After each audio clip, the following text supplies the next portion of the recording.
Hello friends. We started study of periodic trends in modern periodic table. We studied one property that is valency. विद्यार्थी मित्रांनो, आपण आधुनिक आवर्त सारणीमधील आवर्तिकल अभ्यासाला सुरुवात केली आहे. मागील व्हिडिओमध्ये आपण मूलद्रव्यांचा एक गुणधर्म म्हणजे संयोजा व त्याबाबतचा आवर्तिकल अभ्यासला आहे. Today we study the second property which is atomic size. आज आपण मूलद्रव्यांचा दुसरा गुणधर्म म्हणजेच अणु आकारमान पाहणार आहोत. You know that size is a fundamental property of matter. तुम्हाला माहीतच आहे विद्यार्थी मित्रांनो की आकारमान हा द्रव्याचा मूलभूत गुणधर्म आहे. The shape of atom is circular, so the size of an atom is indicated by its radius. अणूचा आकार वर्तुळाकार आहे हे तुम्ही पाहिलंच आहे. मग जर का त्याचा आकार वर्तुळाकार असेल तर त्याचं आकारमान सांगण्यासाठी आपल्याला त्याची त्रिज्या जी आहे ही विचारात घेणं गरजेचं आहे. Radius is the distance between the centre of circle and any point on a circle. तुम्हाला माहितीच आहे त्रिज्या म्हणजे वर्तुळाचा केंद्रबिंदू आणि वर्तुळावरील कोणताही बिंदू यामधील अंतर होय. Similarly atomic radius is the distance between the center of nucleus and its outermost shell. याच पद्धतीप्रमाणे अणुत्रिज्या म्हणजे सुद्धा अणुकेंद्रकामधील केंद्रबिंदू आणि त्याचं बाह्यतम कवच यामधील अंतर होय. Atomic radius is expressed in the unit picometre. अणुत्रिज्या सांगण्यासाठी किंवा ती व्यक्त करण्यासाठी मोजण्यासाठी आपण पिकोमीटर हे एकक वापरतो. 1 picometre is equal to 10⁻⁻12 metre. 1 picometre म्हणजेच 10⁻12 मीटर हे आहे. आता आपल्याला जर का अणुत्रिज्या आणि अणु आकारमान हे समजून घ्यायचं असेल तर आपल्याला पहिल्यांदा एक कन्सेप्ट लक्षात घेणं गरजेचं आहे. Which is this concept? Look at the diagram. In this diagram you see a circle having radius 2 cm and there is another circle whose radius is 3 cm. If we compare, then we say that the first circle is a smaller circle while second circle is a bigger one. बघा, आपण एक वर्तुळ काढलेले त्याची त्रिज्या 2 centimetre आहे. दुसरं वर्तुळ आहे त्याची त्रिज्या 3 सेंटीमीटर आहे. आणि जर का आपण यांची तुलना केली तर आपण सहज सांगू शकतो की 2 सेंटीमीटर त्रिज्या असलेलं वर्तुळ हे लहान आहे आणि 3 सेंटीमीटर त्रिज्या असलेलं वर्तुळ हे मोठं आहे. म्हणजेच थोडक्यात काय आहे की त्याचं जे आकार आहे, आकार किंवा आकारमान हे सांगण्यासाठी आपण त्याची त्रिज्या विचारात घेतलेली आहे. ज्याची त्रिज्या लहान त्याचं आकारमान सुद्धा लहान, ज्याची त्रिज्या मोठी त्याचं आकारमान सुद्धा मोठं. Now on screen you see some symbols of elements with their atomic radii. बघा विद्यार्थी मित्रांनो, तुम्हाला इथं समोर काही मूलद्रव्ये आणि त्यांच्या अणुत्रिज्या दिसत आहेत. All these elements belong to period 2. ही सर्व मूलद्रव्ये आवर्त 2 मधील आहेत. Now we arrange these elements in descending order.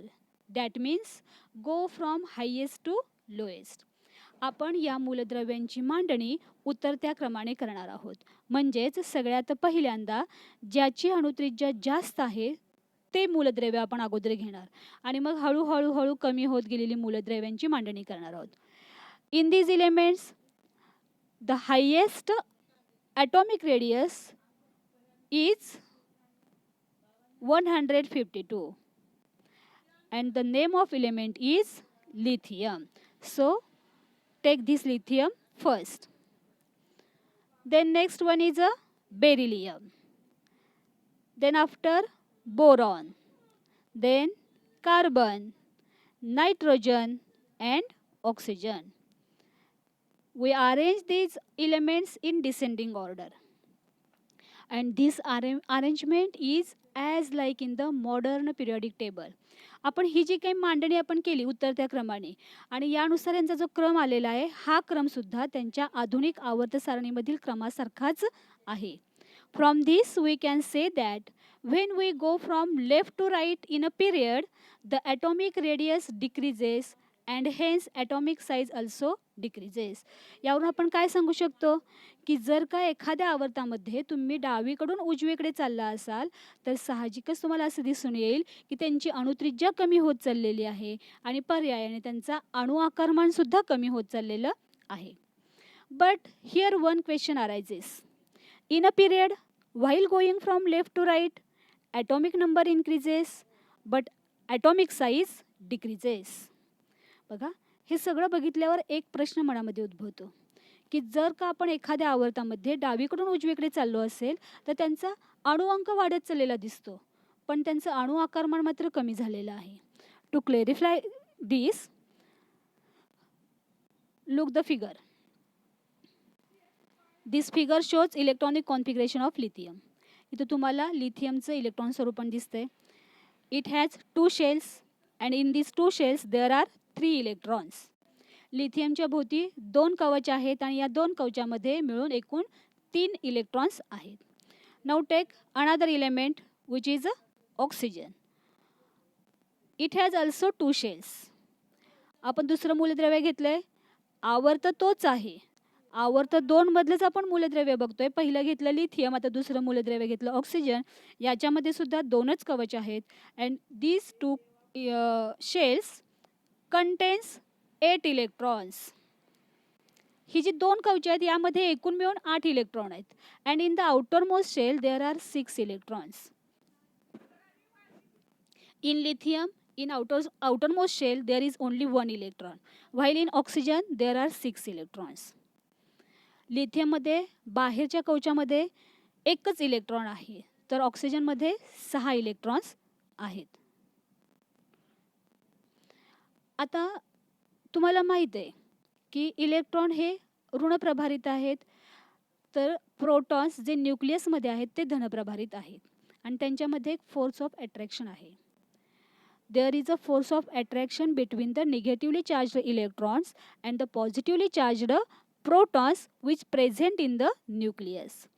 This force of attraction is minimum in lithium while maximum in oxygen.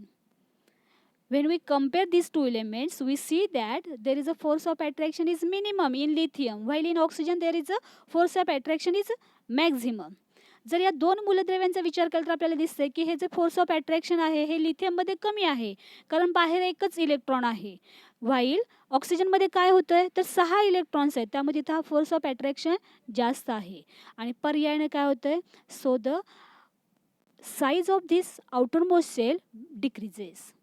ऑक्सिजनमध्ये force of attraction जास्त असल्यामुळे ते इलेक्ट्रॉन्स खेचले जातात न्यूक्लियसकडे आणि पर्यायाने ती जी काही बाह्य कवच आहे त्याचा जो आकार आहे तो कमी होतो. लिथियममध्ये काय अट्रॅक्शन कमी असल्यामुळे त्याचा आकार मोठा राहतो.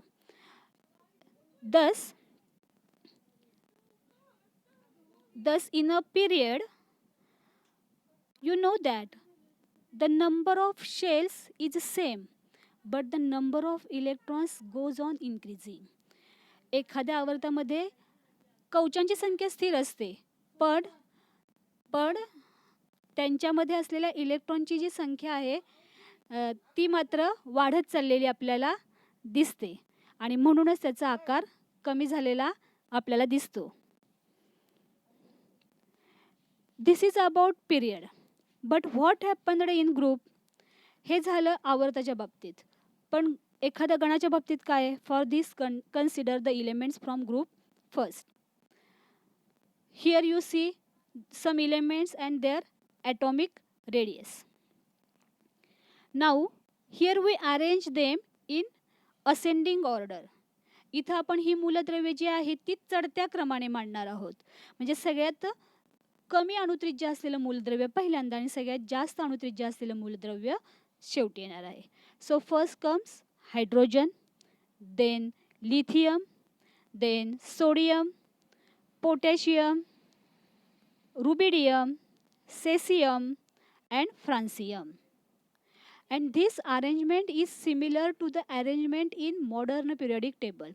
ही जी काही मांडणी झालेली आहे ही मांडणीच आपल्याला आधुनिक आवर्त सारणीमध्ये सुद्धा दिसते. From this we can say that while going down a group, atomic radius increases and hence atomic size also increases. म्हणजे जसजसं आपण ग्रुपमध्ये खाली खाली जाऊ तसं आपल्याला काय दिसतंय, तर त्याची अणुत्रिज्या वाढत चाललेली दिसते आणि पर्यायाने त्याचं अणु आकारमानसुद्धा वाढत चाललेलं आहे. While going down a group, the atomic size goes on increasing because while going down a group, a new shell is added. Therefore, the distance between the center of nucleus and the outermost shell goes on increasing. And as a result of this, the atomic size increases. बघा ग्रुपमध्ये नेमकं काय होत चाललेलं आहे, तर जसजसं आपण ग्रुपमध्ये खाली खाली जाऊ तसतसं आपल्याला त्यांचा अणुअंक वाढलेला दिसतोय. त्याचबरोबर त्यांच्यामध्ये असलेली जे काही कवच आहे त्या कवचांची संख्या वाढत चाललेली दिसते. ग्रुपमधला पहिला इलेमेंट आहे हायड्रोजन, याच्यामध्ये फक्त एकच कवच आहे. दुसरा इलेमेंट आहे लिथियम, यामध्ये 2 कवच आहेत. सोडियममध्ये 3 कवच आहेत. अशाच पद्धतीने पुढे सगळीकडे कवचांची संख्या वाढत चाललेली आपल्याला दिसते. पण इथं जे असलेले बाहेरच्या कवचामध्ये असलेल्या इलेक्ट्रॉनची संख्या मात्र स्थिर आहे, एकच इलेक्ट्रॉन आहे. त्यामुळे फोर्स ऑफ अट्रॅक्शन सगळीकडे सारखाच राहणार आहे. पण इथं जे काही कवच वाढल्यामुळे जे अंतर आहे अणुकेंद्रकाचं आणि बाह्य कवचाचं, यामधलं अंतर मात्र वाढत चाललेलं दिसतं आणि त्यामुळे अंतर वाढलं म्हणजेच अणुत्रिज्या वाढली की साहजिकच त्याचा अणूचा आकारमानसुद्धा वाढणार आहे. And why so in group the atomic size goes on increasing while in period atomic size goes on decreasing. Thank you friends. I think that you can understand this concept very well. Then subscribe my channel, press the bell icon. If you have any query, then write in comment box so you will get my new video.